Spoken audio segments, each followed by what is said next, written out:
And a happy Monday, everyone. Welcome into News 10 Plus. I am Taylor Gattoni, joined by Claudia Sella. Hello, happy Monday, everyone. Happy Monday. How are you?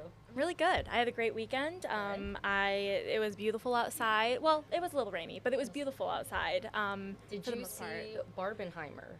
I did One not. or the other or both? No, I did neither. not. So I really wanted to, but the time I could go was sold out. So The tickets flew by. If anyone was able to go see Barbie or Oppenheimer or both Barbenheimer, let us know in the chat because the tickets were like, if you were not waiting, it was gone. yeah, or there was like a 10 o'clock showing. I'm like, I'm too tired for that. Like, I just can't. But I do have plans to go see it soon. So, if you see it before me, you'll have to let me know how it is. Maybe we'll just have to go together. That way we could just check it out. Yeah, Would sure. you watch them back to back?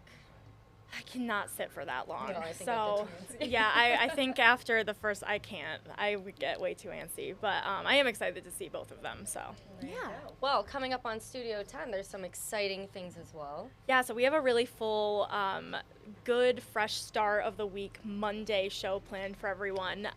First, we're going to talk a little bit about, and I know that this has been in the newsroom talk as well, but the Moores Park pool. They have their big cleanup tomorrow, and we're going to talk about that and like how everybody coming together really helps that mission of getting the pool up and running, renovated, and just kind of also just, there's support in numbers. So the more people who go, the more, there is power in numbers when it comes to this too, because if more people want the pool to get fixed, it could happen. And it's kind of a staple in the community. Also, I know we touched a little bit about it earlier, but millions of dollars are being funded into this. Yes, 6.2. That precisely. 6.2. Yes. I was thinking 6. Yeah, and I think a lot of people look at that and they're like, oh, that's a lot of money. But when you look at how many people have swam in this pool for all those generations, it really it makes sense why people would want to invest in this staple. And not only is it a staple to our community, it's a staple to the nation. Wesley Bintz was a very well-known pool architect, and this is one of the only structures surviving of his work, and he had hundreds of pools all over the country, and they're like known for their iconic above ground oval shape. So a lot of times they're, some of them are in movies and you see them in old like pictures, but there's not that many left. So this is a staple for not just us, but for the country. So we're gonna history right there. Yeah, we're gonna dive into all of that, and then tomorrow they have their cleanup at 5 p.m. So if you're interested in that, you're definitely gonna want to stick around to see this story for sure. Yeah, how about Moores Park? There you go. What else coming up? Absolutely. So we like to start off our week on a healthy note, healthy foot forward. So we are having our wellness watch, and today is actually talking about something that I did not know impacts 25% of Americans. It is fatty liver disease. Oh, interesting. 25%. I had no clue. I'm kind of curious, like. Yeah, it like was alarming when I was looking at all of the statistics. But today we're going to have doctors from the Digestive Health Institute come and talk about what you can do if you think you have symptoms for it, and on top of that, how you can prevent it, because it is definitely preventable. So, and it's really easy steps like eating healthy. So, 25% of people, you say? Yeah, isn't that crazy? I thought that was like 25% of a specific like age group. No, 25% of people, which is crazy. And most don't know that they have it. And you were just talking about the power of numbers. So when you talk about everyone, not just a specific area, that really bumps it up. Yeah, and it's one of those things where it can like cause other health issues. So I'm really excited to have this conversation, and I think everyone would benefit from hearing it. So yeah, and then we of course have David joining us for David's Dish. He has a really fun summer. I'm not going to give too much away, but it's absolutely going to be very summery. I know. I want to run down. I heard it's in the studio or the break room, so I kind of want to run down there and like see what it is and leave it a surprise for Studio 10. It's very nostalgic for me. I'll say that.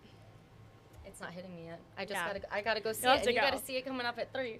Absolutely. And then one last thing, it is National Picnic Month, which 4th of July is like kind of our staple picnic day, but around the world it's different times. So we're going to go into like, where does the word picnic come from? That's And yeah, it is. It's French for anyone wondering. Really? But yeah. Picnic. There Yeah. you go. Okay. And it means exactly what we do with picnics. It means picking out small amounts of something to bring somewhere. It sounds so simple, and there it is. It's right in front of you. Wow. Like, really?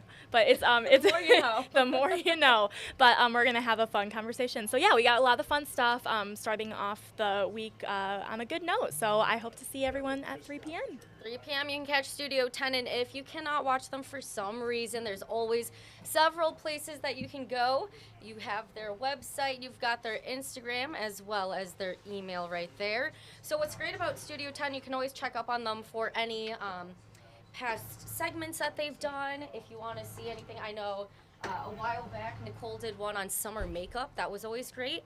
And they've also talked about pickleball, disc golf. They talk about all the different fairs, festivals happening, and also subscribing to their YouTube page at WILX Studio 10. Great place to go to. That's usually where I go, my little source to find any Studio 10 segments. That way I can go back, watch it, and they do such a great job laying it all out for you. Super simple to navigate. But yeah, great place to go, and you should definitely check it out. Studio 10 at WILX Studio 10. That's what you'll look up. And good stuff. We also have a little hello from Chris in East Lansing. Hello. Right. Hope Hello. you're having. Thanks for watching. Yeah, hope you're having a great Monday so far. Yes. Well, we have Justin Bradford here on this Monday. And Justin, you are about to prepare us for one hot and humid week. I am, and we also now just coming down the pipeline are probably going to be doing a first alert weather day for tomorrow. And this is going to be because of the fact that we're going to see some elevated pollutants again due to some smoke that is now decided it's going to start blowing in at times tomorrow.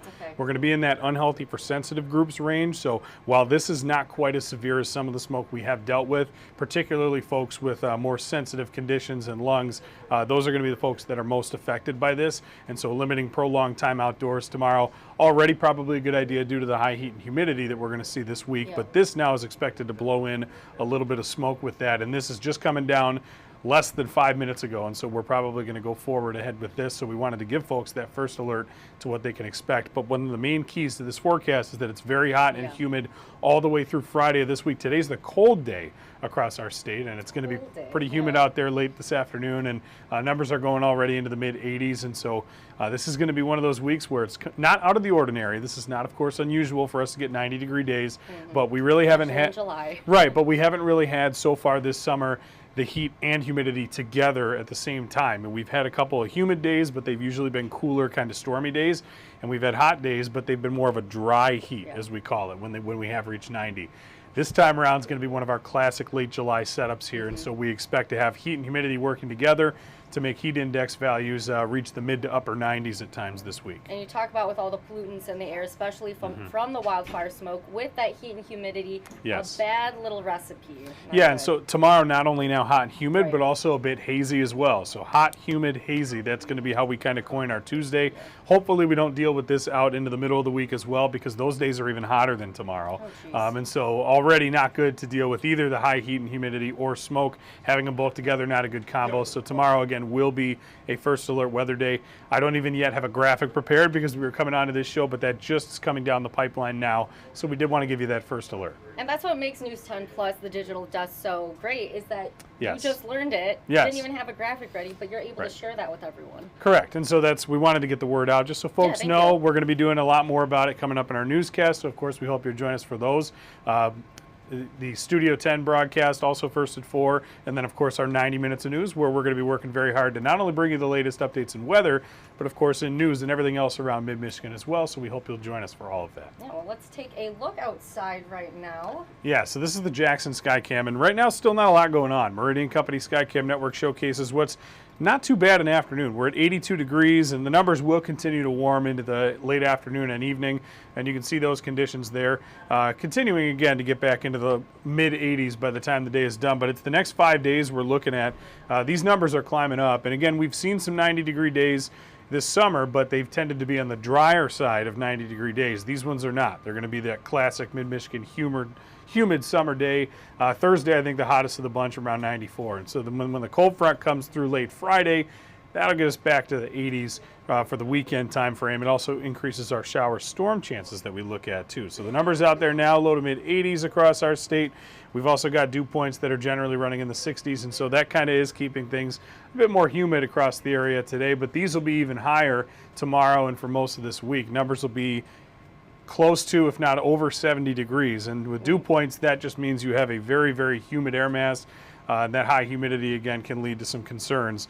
And so that's something we'll keep an eye on. Satellite and radar has been pretty dry, though, today, and you can see that there are a few little pockets that are just starting to pop. You see a couple little green blips there. I do think we will see the development of a few passing showers, maybe a brief thunderstorm. That's been in our forecast all day as just a 20% chance, but I do think that there's an opportunity for those to flare up. They're going to be pretty quick hitting and short-lived when they do flare, and I think even by maybe 5 o'clock or so, this is probably all behind us. But the next 3 hours here, we'll continue to see a few of those showers flare up. Now, that air mass continues to rotate through the region, but what it's doing, and it's kind of tough to tell from the radar, but you can sort of see there's almost a big rotation from up at the top of the screen, kind of diving down from Green Bay to Lansing and then back towards Toronto and then northeastward towards Ottawa. That's sort of this flow pattern, and it is bringing in some of that wildfire smoke from Canada tomorrow, and so that's why we expect, again, to have that first alert weather day. But the hour-by-hour forecast here shows those few flare-ups. You can see those on the screen. Some of them are a little overdone by the model as far as the intensity, but those will slide through as we head into the late afternoon here and eventually the evening, where we'll start to see clouds thin out. It's actually clear overnight. Lows drop into the low 60s or even upper 50s in a few spots. And I do think reaching the dew point and with the calm winds, we likely will have some patchy fog to deal with in some spots early tomorrow as well. But then the afternoon does look like a dry one on Tuesday, I think. And we should get back into the upper 80s. I think a few spots get warmer than the models say here, and we go into the 90s. But it's further out into Wednesday when we start seeing more concerns, less with the smoke, hopefully, but more with the potential for maybe some strong storms. The day starts quiet, but as we get into the afternoon, I think we're going to see numbers reach the 90s pretty quickly on Wednesday. And with any humidity we've got out there, you can see a few of these storms going to start to flare up, and some of these will have some hail, some gusty winds. These could be on the strong to severe side potentially on Wednesday. And so already 3 days out, severe weather outlook showing a slight risk for southern portions of mid-Michigan, and everyone else the marginal risk for severe thunderstorms, including having the modes of torrential rainfall, frequent cloud-to-ground lightning, hailstones, strong winds, and of course also an isolated weak tornado possible. And so that's all what we're looking out into Wednesday. So this has become sort of a pretty active weather week here, not only having to deal with the heat and humidity, but having to deal with wildfire smoke tomorrow, and then also on top of it having to deal with the potential severe weather throughout Wednesday. And so we've gotten a lot more active just really in the past couple of hours here, and so it's something we'll continue to bring you the first alert update on. I do think Thursday is going to come in as the hottest and most humid days of the bunch. That day we could see the heat index get close to, if not top 100 degrees, and so that'll be one of those very steamy summer days coming up on Thursday here. And overnight lows in the 70s just means that you don't get much relief at night either, as we're not going to cool down too much. The good news, as I mentioned, is after Friday, and Friday late in the day, that front that pushes through is going to keep us a bit cooler. And so while highs are still kind of close to normal next week to kick off the month of August, we also are going to see some dry stretches as well, which is good to have. Well, you look at the Wednesdays, the Wednesday of this week and the Wednesday of next week, that's a 10-degree difference right there. 10-degree difference and a lot less humid, too. Yeah. That's going to be the big ingredient next Wednesday is it'll feel a lot colder. So Wednesday this week, even with the severe storms working in, that might feel like mid to upper 90s, and the next Wednesday, a lot of the day may feel like the 70s with much drier air. So very big difference, even more than the temperature shows there, really, in how we're going to feel outside. And it'll be good next week early to get those overnight lows back down into the 50s. That'll be another good thing to have. We at least get a little more relief at night. Some people like waking up and it's in the 70s already, but you know that just gets you this time of year. Still got the high sun angle. We go off to the races and those numbers soar, and everyone's entitled to their opinion, but I prefer not to deal with the very soupy air, especially when we get that hot, unless I can go to the beach or do something. Of course, I'm not going to actually be here tomorrow through Saturday. My wife Alex and I are going on a nice trip to Canada, so we're going to be up in Banff kind of exploring a bucket list item for us for our anniversary, and so we're excited about that. But here at home, I mean, folks are going to be dealing with heat, humidity, smoke. I guess we maybe picked a good week to get away.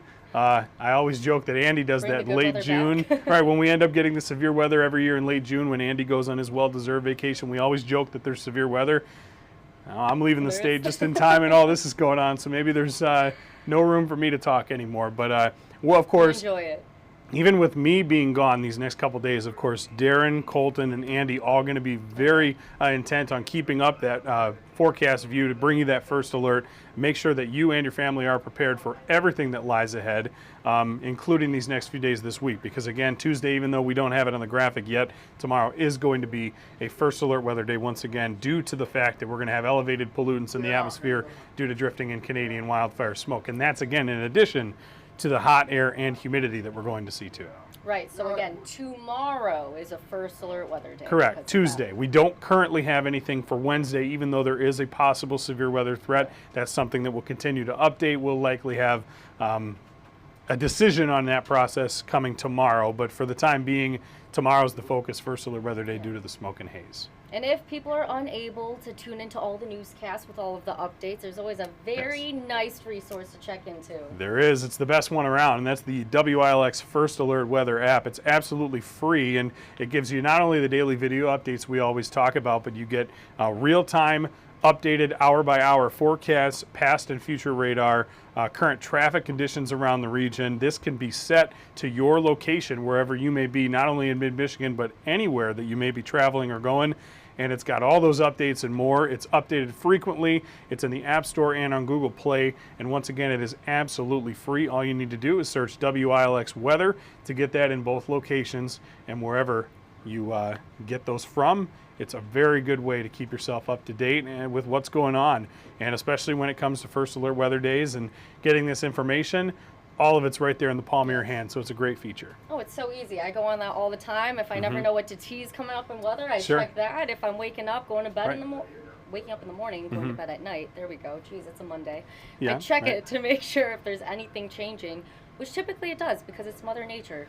And the First Alert meteorologists, our weather team here, we manually update those forecasts. And so what you're seeing in there is something that we have gone in and made adjustments to. And so that's always nice to know that whatever we're sharing on air is reflecting what is on the First Alert Weather app as well. And I want to show, when you see, let's pull it up, when you see Justin, Colton, Darren, Andy doing the little weather videos, like Justin was right there. Yeah. I'll walk into the studio and I will see them recording it. You got to be so quiet heading down there because they're giving you all of those updates. They're like, wait, we have to let the people know. And they're like, all right, do your thing. And usually, even on days that aren't very busy, every couple hours we're putting out new video, new updates to the web, to our online article, and everything that you can find on our website too.